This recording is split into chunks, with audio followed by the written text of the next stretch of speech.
Você já se perguntou por que o Fundo Monetário Internacional afirma que a dívida do Brasil é muito maior do que o número que o governo brasileiro divulga? Afinal, quem está com a razão? E mais, por que tantos países evitam recorrer ao FMI, mesmo quando suas economias estão à beira do colapso? Neste vídeo, vamos te mostrar o que está por trás dessas divergências nos cálculos, revelar qual é o verdadeiro tamanho da dívida brasileira segundo o FMI e por que isso incomoda tanto Brasília. Prepare-se para entender como os critérios de contabilidade pública afetam a nossa percepção da economia e como o FMI impõe cortes de gastos como condição básica de ajuda. É um conteúdo que vai mexer com tudo o que você achava que sabia sobre dívida pública. O número polêmico.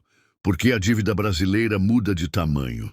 Segundo o governo brasileiro, a dívida bruta do país está em torno de 75% do PIB, mas o FMI calcula esse número em mais de 90% do PIB. Essa diferença não é apenas um erro de cálculo, mas sim uma questão de metodologia.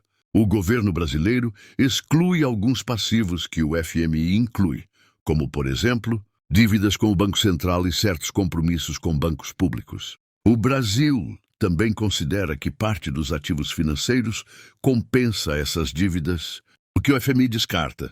Para o fundo, a regra é clara. Dívida bruta é tudo o que o Estado deve, sem compensações. E isso faz uma grande diferença na hora de avaliar o risco fiscal de um país. Por que isso importa? O risco fiscal e o julgamento internacional. A forma como a dívida é calculada afeta diretamente a percepção que os investidores internacionais têm do Brasil. Um país que declara ter 75% de dívida parece mais saudável do que um com 90%.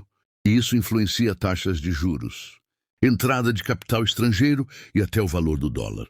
O problema é que quando o FMI publica seus relatórios, os mercados prestam atenção.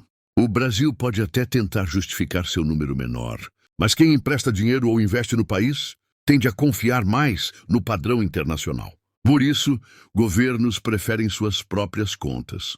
Elas são mais amigáveis. Mas essa divergência também gera desconfiança. Afinal, o que o governo está tentando esconder ao suavizar o FMI e sua má fama entre governos endividados? Países com alto gasto público e orçamentos descontrolados evitam o FMI como o diabo foge da cruz. O motivo é simples. A principal exigência do fundo para conceder ajuda financeira é cortar gastos. Em troca de socorro, o país precisa fazer ajustes duros, como reduzir subsídios, congelar salários públicos e reformar a Previdência. Medidas impopulares, que muitas vezes colocam governos em rota de colisão com a população.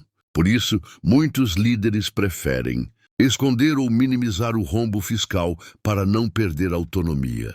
Mas a verdade é que o endividamento excessivo quase sempre leva ao mesmo lugar.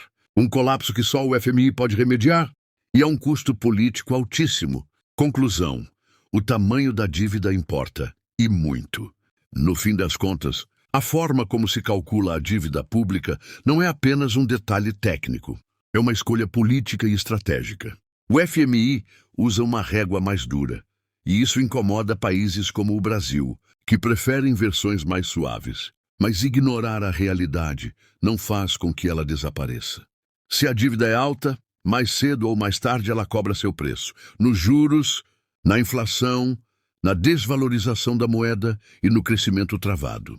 Entender por que o FMI mostra um número maior ajuda a abrir os olhos da população para a real situação fiscal do país e nos faz pensar: será que estamos preparados para enfrentar a verdade? Ou vamos continuar acreditando em números maquiados? Se esse conteúdo te ajudou a entender melhor os bastidores da dívida brasileira, deixe seu like. Se inscreva no canal e compartilhe com quem precisa saber disso também.